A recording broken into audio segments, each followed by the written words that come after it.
오늘은 우리 같이 야곱에 대해서 함께 말씀을 나누었으면 좋겠습니다. 우리 창세기 32장 말씀을 다 읽어야 되는데 시간이 많이 걸리니까 한 구절 한 구절 살펴보면서 같이 말씀을 나누고자 합니다.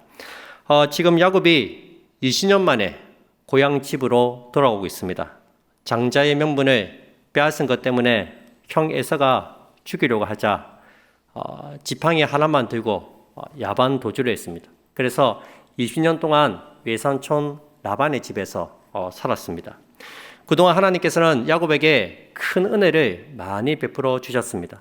야곱은 큰 재물을 모았고 고부가 되었습니다. 그리고 많은 가족들도 이루게 되었습니다. 가히 자수성가한 사람의 금이 한양이라고 할 수 있습니다. 그리고 야곱이 고향으로 돌아가는 이 길에는 하나님의 군대가 함께 했습니다. 우리 본문 1절 2절 말씀입니다. 야곱이 길을 가는데 하나님의 사자들이 그를 만난지라 야곱이 그들을 볼 때 이르기를 이는 하나님의 군대라 하고 그 땅 이름을 마하나임이라 하였더라. 야곱은 결코 혼자가 아니었습니다. 지금 곁에는 야곱을 지켜주고 있는 엄청난 숫자의 군대가, 하나님의 군대가 곁에 있습니다. 그런데 이 고향에 가까워질수록 야곱의 마음이 편하지가 않습니다.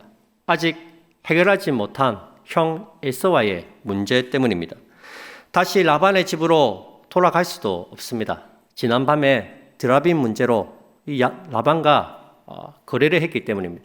경계선을 그어놓고 이제는 이 경계선을 넘어오지 마라 약속을 했기 때문에 뒤로 돌아갈 수도 없습니다. 이제는 앞으로 나가야만 합니다. 직접 에서와 직면해야 되는 상황에 처한 것입니다. 야곱은 살아남을 방법을 궁리합니다. 어떻게 해서든지 이 에서의 마음을 달래고 누구를 뜰 수 있는 방법을 세웁니다. 먼저 사람을 에서에게 보내서 자신의 귀양 사실을 알립니다. 우리 3절부터 한번 보시기 바랍니다.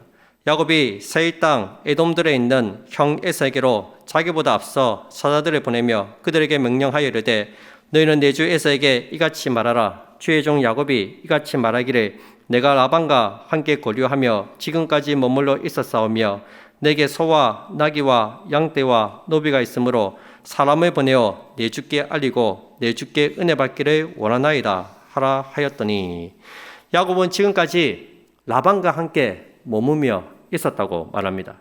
이 말의 의미는 나는 에서 당신을 피해서 숨어 있거나 도망 다니지 않았다는 것입니다. 그리고 내게는 많은 소와 나귀와 양떼가 있다고 말하고 있습니다. 이 말은 나는 당신에게서 무언가를 빼앗기 위해서 당신에게 가는 것이 아니라는 것을 밝히는 것입니다. 여러분, 야곱이 에서에게서 장자의 명분을 빼앗지 않았습니까? 당시의 장자는 아버지 유산의 3분의 1을 물려받았습니다. 그런데 지금 야곱이 내게는 많은 소와 양떼와 노비가 있다고 말하는 것은 나는 부자이기 때문에 아버지의 유산에는 조금도 관심이 없다는 것을 밝히는 것입니다. 이제 아버지의 모든 유산은 형이 다 가지라는 것입니다. 나는 부족함이 없으니까 아버지 유산에는 조금도 관심이 없습니다. 그 말입니다. 마지막으로 야곱은 사람을 보내어 내 주께 알리고 내 주께 은혜 받기를 원하나이다 말합니다. 이 말이 핵심이죠. 당신을 향해서, 에서를 향해서 당신은 나의 주인이십니다. 그렇게 고백하고 있습니다. 당신은 나의 주인이시고 나는 당신의 종입니다. 최대한 자신을 낮추고 있습니다. 어떻게 해서든지 이 에서의 신기를 건드리지 않으려고 노심초사 애를 쓰고 있다는 것입니다. 여러분, 이렇게까지 이야기를 하면 정상적인 사람이라면 마음이 풀려야 되지 않겠습니까?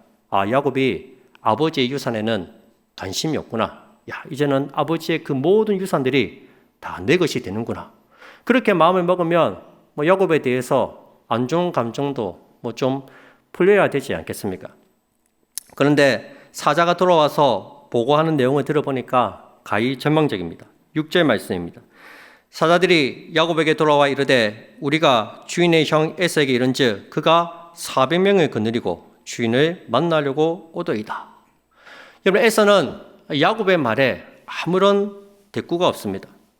그러든지 말든지 전혀 신경을 쓰지 않고 있습니다. 오히려 400명의 대군을 이끌고 야곱을 만나러 오고 있다고 합니다. 당시 가나안 지역 도시 국가들의 군대의 규모가 300명에서 400명 정도 된다고 합니다.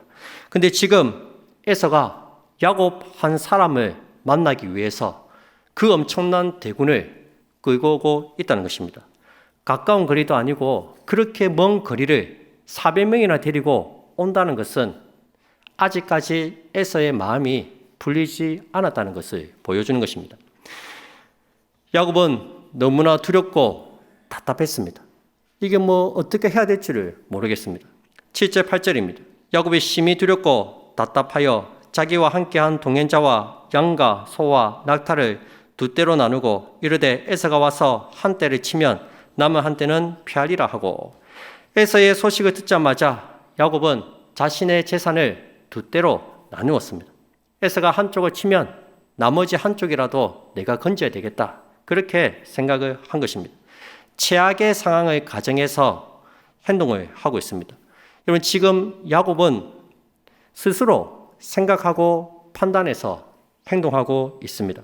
전혀 하나님을 의지하지 않고 있다는 것입니다. 여러분, 조금 전에 야곱이 고향으로 돌아오는 길에 누구를 만났습니까? 마하나임, 하나님의 군대를 만났습니다. 하나님의 군대가 자기를 지키고 있다는 것을 보았습니다. 그렇다면 당연히 하나님을 의지하고 하나님께 맡겨야 되는데 여전히 야곱은 자기 머리를 믿고 있습니다. 여러분, 늘 야곱은 이런 식으로 일을 처리해 왔습니다. 야곱은 하나님보다 자기 머리를 의지했습니다. 잔머리를 굴려가면서 최대한 피해를 적게 입는 쪽으로 방법을 택했습니다. 늘 야곱은 계산이 빨랐고 눈치가 빨랐습니다. 절대로 손해보는 짓은 하지 않았습니다. 그래도 야곱은 여전히 불안합니다. 도망갈 수도 없습니다. 아이와 여자가 같이 있기 때문에 도망가봤자 또 에서의 군대에 금방 잡히게 될 것입니다. 여러분, 이제서야 야곱이 기도의 자리로 나옵니다. 9절부터 12절 말씀이 야곱의 기도입니다. 진작에 기도를 해야 되는데 이제서야 기도하고 있습니다. 이 기도는 거의 20년 만에 드리는 기도입니다. 20년 전에 집에서 도망쳐 나와 베델에서 그때 하나님께 한번 기도드리고 20년이 지난 지금 가나안 땅에 들어와서 또 한 번의 기도를 드리고 있습니다. 굉장히 오래간만에 기도하고 있습니다.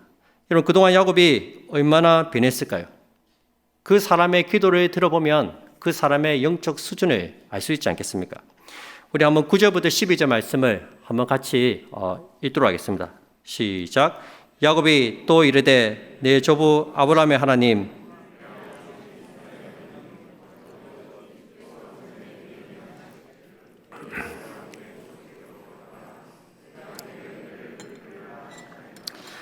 나는 주께서 주의 종에게 베푸신 모든 은총과 모든 진실하심을 조금도 감당할 수 없사오나 내가 내 지팡이만 가지고 이 요단을 건넜더니 지금은 두 때나 이뤘나이다. 내가 주께 간구하오니 내 형의 손에서 에서의 손에서 나를 건져내시옵소서. 내가 그를 두려워함은 그가 와서 나와 내 처자를 칠까 겁이 나기 때문이니이다. 주께서 말씀하시기를 내가 반드시 내게 은혜를 베풀어 내 시로. 아멘. 보시면 야곱이 참 기도를 잘하지 않습니까? 하나님께 엄청난 고백을 하고 있습니다. 하나님이 내게 은총을 베푸셨고 나에게 진실하게 대해주셔서 내가 이 지팡이 하나만 가지고 요단을 건넜는데 지금은 두 때나 큰 부자가 되었습니다. 야, 하나님, 이 모든 것들이 다 하나님의 은혜입니다. 지금 그렇게 고백하고 있습니다. 그런데 우리는 이 야곱의 이 화려한 말발에 절대로 속으면 안 됩니다. 우리는 야곱의 과거를 다 알고 있습니다. 그가 얼마나 남을 잘 속이는 사람이었습니까? 그의 기도도 우리가 다시 한번 자세히 살펴볼 필요가 있습니다. 여러분, 지금 야곱은 이 모든 것들이 다 하나님의 은혜라고 고백하고 있습니다. 하지만 실제로 그의 생애를 보면 그는 단 한순간도 하나님의 은혜로 살았던 적이 없었습니다. 늘 자기의 머리를 믿고 늘 계산기를 두드려가면서 살아왔지 하나님의 은혜로 살았던 적은 단 한 번도 없었다는 것입니다. 뿐만 아니라 하나님은 그에게 은혜를 베푸시고 하나님은 그에게 진실하게 행하셨지만 야곱은 단 한 번도 하나님 앞에서나 사람 앞에서 진실하게 행했던 적이 없었습니다. 늘 남을 속이면서 살아왔습니다. 지금 야곱이 말만 유창하게 하고 있다는 것입니다. 뿐만 아니라 야곱이 하나님을 어떻게 부르고 있습니까? 9절에 보니까 내 조부 아브라함의 하나님, 내 아버지 이삭의 하나님 여호와여. 야곱은 하나님을 나의 하나님으로, 나의 구주로 고백하고 있지 않습니다. 하나님은 단지 할아버지의 하나님이시고 내 아버지의 하나님이시지 나의 하나님은 아니라는 것입니다. 그는 단 한 번도 하나님을 내 인생의 주인으로 모시고 살았던 적이 없었습니다. 하나님의 뜻대로 살지 않았습니다. 잔머리를 굴려가면서 지금까지 잘 먹고 잘 살아왔습니다. 여러분, 지금 야곱의 나이가 90여세가 아마 되었을 겁니다. 나중에 인생 말년에 야곱이 바로 앞에 서지 않습니까? 그때 바로가 네 나이가 몇 살이냐 물었을 때 내 나그네 인생길이 130년이라고 말합니다. 그때로부터 나이를 계산해 보면 지금 야곱의 나이가 아마 90세쯤 되었을 것입니다. 야곱은 90년 동안 거의 평생을 단 한 번도 하나님의 뜻대로 살아본 적이 없었습니다. 그는 모태신앙입니다. 믿음의 가정에서 태어났습니다. 어렸을 때부터 교회를 다녔습니다. 주일학교를 우수한 성적으로 졸업했습니다. 하나님에 대해서도 잘 압니다. 기도 한번 시키면 유창하게 기도도 굉장히 잘합니다. 그러나 하나님을 내 인생의 주인으로 모시고 살았던 적은 단 한 번도 없었습니다. 말씀대로 살았던 적은 한 번도 없었습니다. 그에게 하나님은 그저 할아버지 아브라함이 믿었던 하나님이었고 아버지 이삭이 믿었던 하나님에 불과했습니다. 나의 하나님은 아니었다는 것입니다. 그는 아직 하나님에 대해서 잘 모르고 있습니다. 여러분, 기도의 내용도 우리가 한번 살펴봐야 되겠죠. 기도의 내용을 보시면 불만이 가득합니다. 우리 기도의 핵심이 9절과 12절에 나와 있는 하셨나이다입니다. 9절 하반절에 보시면 여호와여 주께서 전에 명하시기를 내 고향 내 족속에게로 돌아가라 내가 내게 은혜를 베풀리라 하셨나이다. 12절에도 주께서 말씀하시기를 내가 반드시 내게 은혜를 베풀어 내 시로 바다에 셀 수 없는 모래와 같이 많게 하리라 하셨나이다. 무슨 말이에요? 하나님께서 그렇게 하시겠다고 약속하셨지 않았습니까? 그 이야기죠. 고향으로 돌아가면 나를 지켜주시겠다고 하나님이 약속하셨잖아요. 내 자손을 바닷가의 모래와 같이 번창하게 해주시겠다고 하나님이 약속하셨잖아요. 그러니 그 약속을 지금 지키라는 것입니다. 하나님 에서가 지금 나를 지키려고 400명을 데리고 오고 있습니다. 어찌 된 일입니까? 지켜주신다고 약속하셨으면 지켜주셔야지 왜 에서가 저를 잡으려고 400명이나 데리고 올 수 있습니까? 뭐 하는 겁니까, 하나님? 지금 하나님께 따지고 있습니다. 이건 정말 뻔뻔하지 않습니까? 자기는 하나님의 뜻대로 살지도 않으면서 하나님께 왜 하나님 약속한 대로 하지 않느냐고 오히려 하나님께 큰 소리를 치고 따지고 있다는 것입니다. 여러분, 야곱은 지난 20년 동안 단 한 번도 이 하나님의 약속의 말씀을 붙들고 살았던 적이 단 한순간도 없었습니다. 그에게는 하나님은 안중에도 없었습니다. 하나님 무슨 말씀 하시든지 그는 그 말씀에 귀를 기울이지 않았고 그 말씀을 붙들고 살지도 않았습니다. 그는 자기 생각대로 자기 마음대로 그렇게 살아왔습니다. 근데 막상 위기가 오고 어려움이 닥쳐오니까 하나님 그 약속대로 지키셔야지요. 뭐 하십니까? 이렇게 따지고 있다는 것입니다. 나의 의무는 행하지 않고 하나님만 지켜야 된다고 요구하는 것. 이런 기도는 가증한 기도입니다. 잠언 28장 9절 말씀 보니까 사람이 귀를 돌려 율법을 듣지 아니하면 그의 기도도 가증하니라. 그는 전혀 하나님 말씀대로 살지 않으면서 하나님께 의무만 요구하고 있습니다. 이것은 믿음의 기도가 아닙니다. 기도한 이후에 그가 취한 행동도 보시기 바랍니다. 13절입니다. 야곱이 거기서 밤을 지내고 그 소유 중에서 형 에서를 위하여 예물을 택하니 야곱이 거기서 밤을 지새웠습니다. 한숨도 못 잤습니다. 하나님께 제대로 기도했다면 하나님께 모든 것을 다 맡기고 평안을 얻었을 것입니다. 그런데 여전히 야곱은 생각이 복잡합니다. 그렇게 밤이 새도록 생각한 끝에 한 가지 방법이 떠올랐습니다. 그래, 형을 위해서 선물을 준비해서 주면 되겠다. 형이 옛날부터 선물을 좋아했어. 옛날부터 먹는 거에는 형이 진심이었어. 내가 팥죽을 끓여주면 그렇게 형이 좋아했지. 형은 공짜를 좋아해. 그래서 내가 형을 위해서 많은 선물을 준비해서 형에게 준다면 아마 그 마음이 풀릴 거야. 그렇게 생각을 한 것입니다. 그래서 야곱은 에서에게 선물 공세를 퍼붓기 시작합니다. 여러분 얼마나 많이 준비했는지 보시기 바랍니다. 우리 14절부터 보시면 암염소가 200이요 순염소가 20이요 암양이 200이요 순양이 20이요 전나는 낙타 30가 그 새끼요 염소가 40이요 항소가 10이요 암나귀가 20이요 그 새끼가 10이라. 이런 숫자를 세어보니까 총 550마리의 가축입니다. 놀랐지 않습니까? 저만 놀랐습니까? 이 정도 가축은 집에다 키우고 계시죠? 예. 여러분 이 정도 규모는 한 나라가 다른 나라에 조공을 바치는 수준입니다. 이 엄청난 양을 한 개인에게 갖다 준다. 여러분 이것은 무엇을 보여줍니까? 그만큼 지금 야곱이 절박하다는 거예요. 그만큼 야곱이 두렵고 무섭다는 거예요. 그래서 이 많은 양을 에서에게 갖다 준다는 거예요. 근데 사실 이렇게 큰 선물은 받는 사람 입장에서도 참 부담이 됩니다. 잘못하면 역효과가 날 수도 있습니다.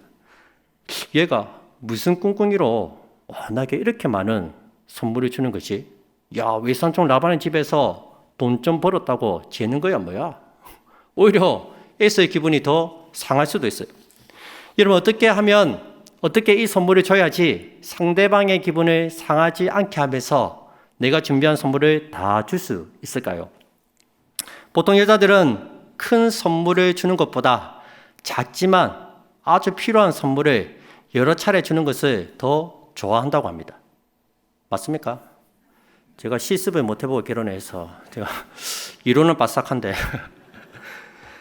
쉽게 말해서 집 한 채를 사주는 것보다 자동차도 사주고 값비싼 명품 옷도 사주고 다이아 반지도 사주고 이게 더 좋지 않습니까? 그래도 집이 좋죠. 에서에게 한 번에 이 선물을 다 갖다 주면 에서가 오해할 수도 있어요. 그리고 안 받을 수도 있어요. 그래서 야곱이 이 큰 선물을 5등분으로 나누어서 순차적으로 보내줍니다. 한때를 보내고 시간차를 두고 또 한때를 보냅니다. 이게 뭐지? 이 웬 선물이야? 근데 또 선물이 옵니다. 근데 받으니까 막상 받고 나니까 기분은 좋아요. 이게 다인가? 방심할 때 또 선물이 옵니다. 그렇게 5번에 거쳐서 선물을 받습니다. 그럼 선물을 받으면 받을수록 에서의 마음은 어떨까요? 점점 이렇게 야곱에 대한 마음들이 좀 누그러지지 않겠습니까? 받으면 받을수록. 아마 야곱도 이 생각을 한 것 같아요. 그래서 20절 하반절에 보면 내가 내 앞에 보내는 예물로 형의 감정을 푼 후에 대면하면 형이 혹시 나를 받아주리라. 여러분 지금 야곱이 고도의 심리전을 쓰고 있습니다. 보통 사람이 아니에요. 계속해서 선물 공세를 해서 형의 마음을 조금씩 풀어지게 하는 그런 고도의 방법을 사용하고 있습니다. 야곱은 여전히 자기의 머리를 믿고 고도의 심리전으로 이 문제를 해결하려고 하고 있습니다. 하나님께 기도하면 뭐합니까? 기도해도 결국은 자기 생각대로 자기 머리로 계획한 대로 그렇게 문제를 풀어가고 있다는 것입니다. 야곱의 선택과 야곱의 결정 속에는 하나님이 없었습니다. 여러분 과연 에서에게 보낸 이 큰 선물로 에서의 마음이 풀릴 수 있을까요? 20년간에 쌓아왔던 앙금이 이 선물을 주는 것으로 해결할 수 있을까요? 제 생각에는 쉽지 않을 것 같습니다. 여러분 사람 사이에 생긴 감정적인 문제는 최대한 빨리 풀어야 합니다. 빨리 풀어야지 풀립니다. 시간이 지나서 풀면 오해가 쌓여서 문제가 더 복잡해집니다. 그래서 문제가 있을 때는 최대한 빨리 가서 푸는 것이 가장 좋은 방법입니다. 근데 지금 20년이라는 시간이 지났습니다. 이제 와서 이렇게 한데 과연 풀릴 수 있겠습니까? 힘들 것 같습니다. 야곱도 이렇게 해서 과연 풀릴까? 걱정이 많이 됩니다. 여전히 야곱은 불안합니다. 여전히 그는 잠들지 못하고 있습니다. 엄청난 선물을 보냈지만 여전히 답답하고 두렵습니다. 그렇게 하염없이 밤을 지새우면서 마침내 야곱은 깨닫습니다. 이 문제는 도무지 내 힘으로, 내 생각으로, 내 지혜로 해결할 수 없는 문제구나. 이것은 내가 해결할 수 없는 문제라는 사실을 야곱이 깨닫게 된 것입니다. 여러분, 아마 야곱은 밤을 지새우면서 머릿속으로 온갖 생각과 계획들을 다 짜내었을 것입니다. 그림을 그리면서 여러 가지 변수를 생각하면서 이렇게도 해보고 저렇게도 해보고 온갖 방법을 다 찾아봤을 것입니다. 그런데 도무지 답이 나오지 않습니다. 그 어느 방법으로도 해결할 수 없다는 것을 마침내 야곱이 깨달은 것입니다. 야곱은 자신만 홀로 남은 채 남은 재산과 가족들을 강 건너편으로 먼저 다 보냅니다. 그리고 자기만 홀로 남아서 야복강 나루에서 한밤을 지새웁니다. 여러분, 드디어 야곱이 하나님을 만날 준비가 되었습니다. 내 힘과 내 능력과 내 지혜와 내 생각으로는 아무것도 할 수 없다는 것을 깨달은 야곱이 이제 하나님 앞에 홀로 서게 되었다는 것입니다. 그때 어떤 사람이 찾아와 야곱과 씨름을 시작합니다. 24절 말씀입니다. 야곱은 홀로 남았더니 어떤 사람이 날이 새도록 야곱과 씨름하다가, 여러분, 이 야곱과 씨름한 이 사람이 과연 누구일까요? 우리는 잘 알죠. 이는 하나님의 천사이거나 사람의 모습으로 이 땅에 오신 하나님이심을 우리는 잘 알고 있습니다. 그러면 야곱은 이 사람이 누군지 알고 있을까요? 아마 야곱은 몰랐을 겁니다. 이가 하나님이신지 하나님의 천사인지 야곱은 전혀 몰랐습니다. 그런데 이 하나님이 먼저 찾아와서 야곱과 씨름을 시작합니다. 야곱도 지지 않으려고 안간 힘을 씁니다. 가뜩이나 형 에서의 문제로 골머리를 앓고 있는데 누가 와서 시비를 거니까 화가 나고 짜증이 납니다. 90여세가 된 할아버지가 지지 않으려고 악으로 깡으로 사력을 다해서 씨름을 합니다. 이 씨름은 쉽게 승부가 나지 않습니다. 밤이 새도록 씨름을 합니다. 날이 점점 밝아옵니다. 태양이 떠오릅니다. 그래도 이 씨름은 끝나지가 않습니다. 결국 하나님의 사자가 야곱의 한두 뼈를 칩니다. 한두 뼈가 위골이 되었지만 그래도 야곱은 끝까지 이 사람을 붙잡고 놓아주지를 않습니다. 하도 안 놓아주니까 제발 나를 좀 놓아라. 나로 갈 건 내버려 둬라. 이야기를 해도 야곱은 놓지 않습니다. 당신이 내게 축복하시기 전에는 내가 결코 당신을 놓지 않겠습니다. 하고 굳게 붙잡고 있었습니다. 여러분, 사실 하나님과 야곱이 씨름을 하면 누가 이기겠습니까? 당연히 하나님이 이기시죠. 밤이 새도록 씨름할 필요가 없습니다. 한 번에 끝날 경기입니다. 그런데 하나님께서는 왜 빨리 끝내지 않으시고 밤이 새도록 이렇게 지지 씨름을 하시는 것입니까? 저도 한 번씩 저희 초등학교 2학년 아들인 주영이와 씨름을 할 때가 있습니다. 어젯밤에도 한 번 붙었어요. 체급을 봐도 게임이 되지 않습니다. 그런데 주영이가 이 아빠를 한번 이겨보려고 얼마나 애를 쓰면서 덤벼드는지 모릅니다. 짧은 다리로 저를 넘어뜨린다고 다리를 걸고 팔에 매달리고 허리를 잡고 들어눕고 얼마나 애를 쓰면서 씨름하는지 몰라요. 그래도 저는 꼼짝을 안 합니다. 절대로 건드리지 않습니다. 저희의 전략은 딱 하나입니다. 버티고 서 있는 겁니다. 지지 않고 버티고 서 있는 거예요. 왜요? 저는 제 아들이 그렇게 달려들면서 씨름하는 게 너무 귀여워요. 지지 않으려고 악착같이 달려들면서 아빠를 붙잡고 놓지 않고 인상을 쓰면서 달리는 게 그게 너무 사랑스러운 거예요. 땀을 뻘뻘 흘리면서 씩씩거리면서 어떻게 먼저 이겨보려고 어디서 봉군에 있어가지고 기술을 쓰는데 그게 너무 귀엽고 사랑스럽다는 거예요. 저는 아들과 씨름하는 이 시간이 정말 행복합니다. 이 시간이 계속 뛰었으면 좋겠어요. 계속해서 이 아들과 살가살을 부대끼면서 꼭 안고 있으면서 씨름했으면 좋겠어요. 아들은 이기는 게 목적이지만 저는 이 아이들을 더 오랜 시간 껴안고 있으면서 부둥켜 안고 있는 게 저희의 목적입니다. 그래서 우리의 씨름은 끝이 나지 않습니다. 아들이 저를 이길 수 없고 저 역시 아들을 이기려고 하지 않기 때문입니다. 저는 아들과 씨름하는 이 시간이 너무나 행복하다는 거예요. 여러분, 지금 야곱과 하나님이 씨름하고 있습니다. 게임이 되지 않습니다. 금방 끝날 씨름입니다. 그런데 하나님께서 이기려고 하지 않습니다. 계속해서 시간을 지질 것입니다. 왜요? 하나님의 이 시간이 너무나 행복하기 때문입니다. 그동안 야곱은 단 한 번도 하나님을 찾았던 적이 없었습니다. 그는 단 한 번도 하나님께 눈길을 한 번 주지 않았습니다. 하나님은 늘 야곱을 찾아오셨고 야곱과 함께 하셨지만 그와 인격적으로 만나고 싶었고 그와 진지하게 대화하고 싶었지만 야곱은 단 한 번도 하나님을 붙잡지 않았습니다. 그런데 오늘 밤 야곱이 지금 하나님을 붙잡고 있습니다. 하나님은 놓지 않고 있습니다. 하나님 없으면 안 됩니다. 하나님이 도와주셔야 된다고 늘 하나님을 붙잡고 하나님과 씨름하고 있습니다. 나라고 그만해라고 얘기를 해도 절대로 하나님은 놓지 않습니다. 하나님의 시간이 너무 기쁜 거예요. 너무 행복한 거예요. 네가 나를 놓지 않고 있구나. 야곱과 살가살이 부대끼면서 그와 마음을 나누면서 씨름하는 이 시간이 하나님께는 너무나 기쁜 시간입니다. 그러니 하나님도 이 시간이 계속 길었으면 좋겠습니다. 계속해서 경기를 끝내지 않고 씨름을 하시는 거예요. 여러분, 우리가 해결할 수 없는 문제, 어려움을 가지고 하나님께 나와서 씨름하면 하나님이 굉장히 기뻐하십니다. 굉장히 좋아하십니다. 네가 이제야 나를 붙잡는구나. 참 잘 왔다. 이제라도 나를 붙잡으니까 너무 좋다. 나를 붙잡고 놓지 말아라. 나를 꼭 붙잡아라.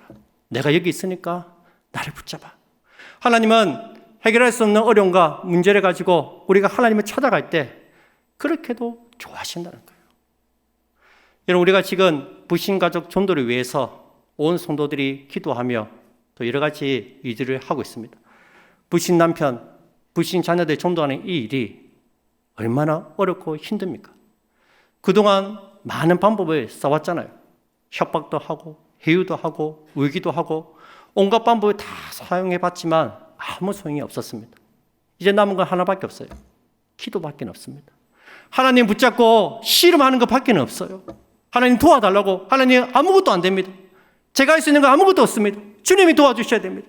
그렇게 주님을 붙잡고 기도하는 것, 씨름하는 것 외에는 다른 방법이 없다는 거예요. 하나님은 지금 기다리고 있습니다. 나를 붙잡기를, 나와 씨름하기를 하나님은 기다리고 있다는 거예요. 우리가 주님께 나와서 씨름할 때 하나님이 우리를 붙들어 주시고 우리에게 은혜를 부으실 줄을 여러분 꼭 믿으시기 바랍니다. 하나님을 굳게 붙잡으시기 바랍니다.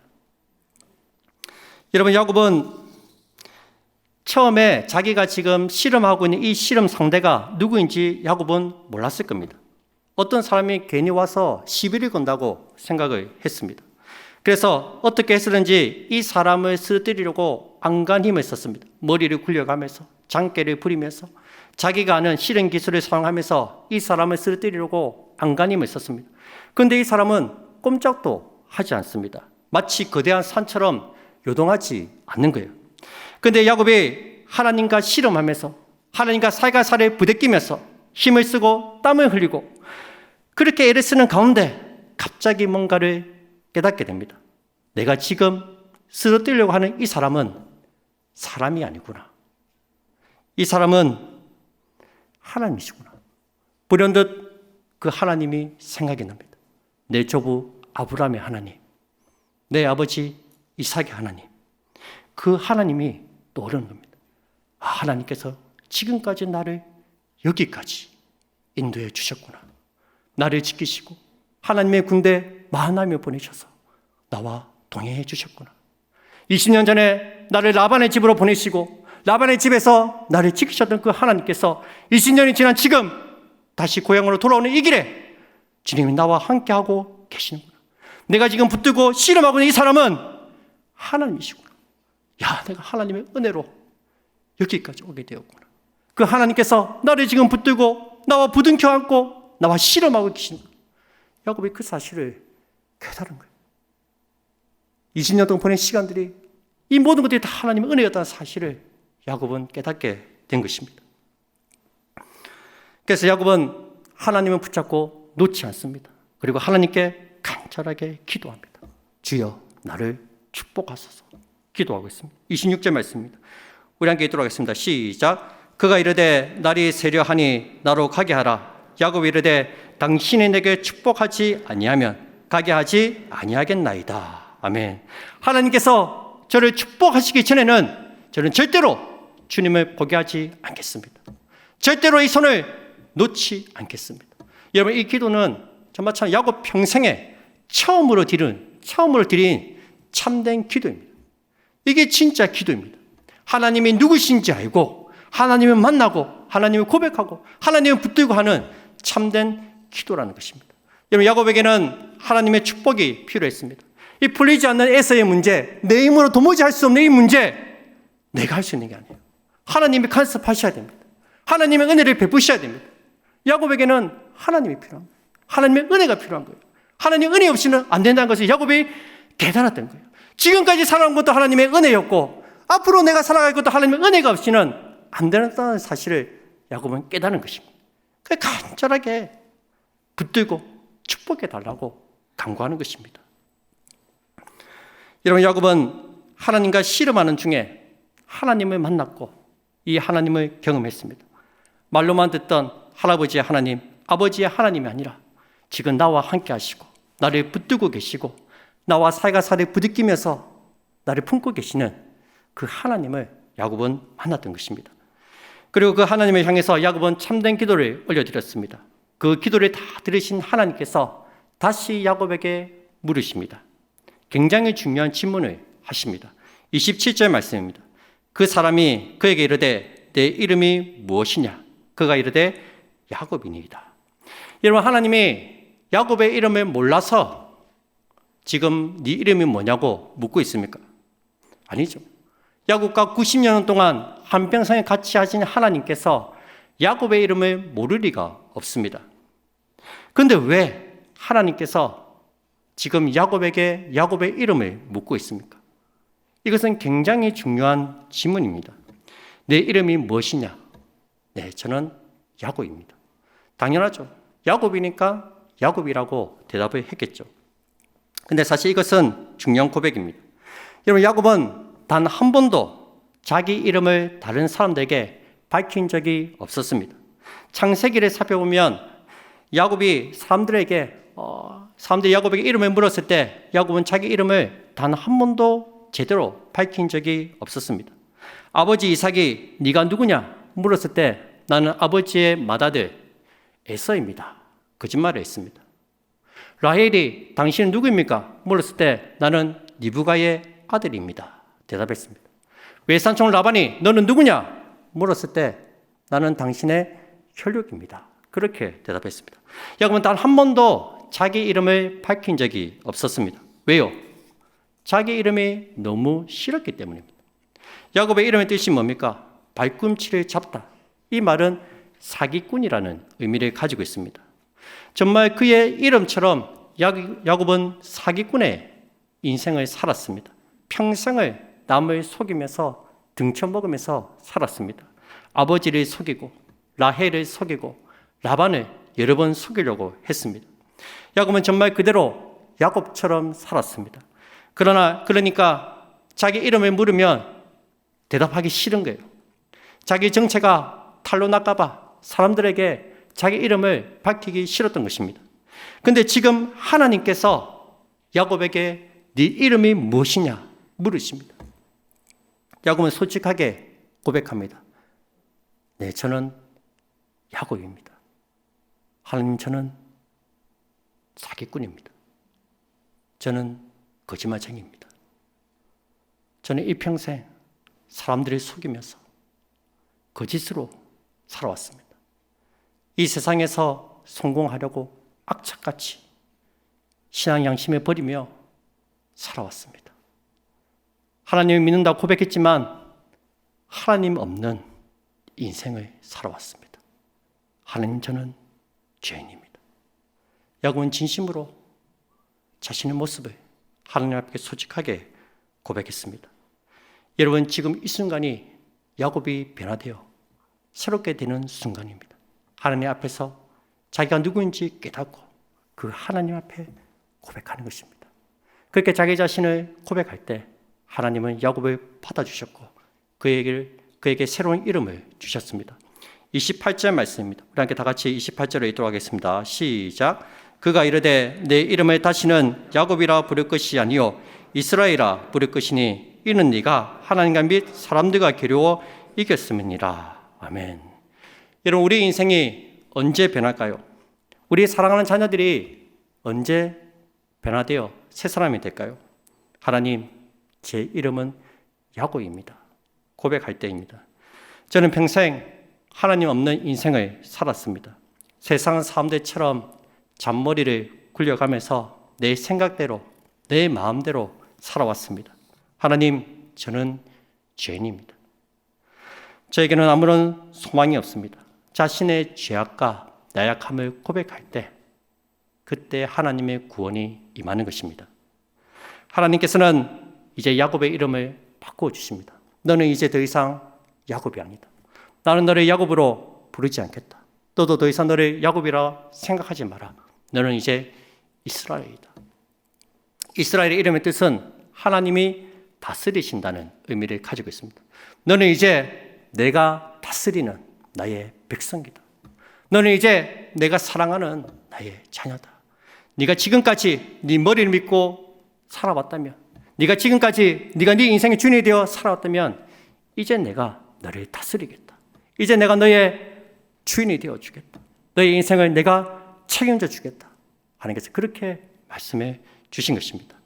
여러분, 우리는 모두 다 하나님의 다스림을 받는 그의 백성들이요, 하나님의 사랑을 받는 하나님의 자녀라는 사실을 꼭 명심하시기 바랍니다.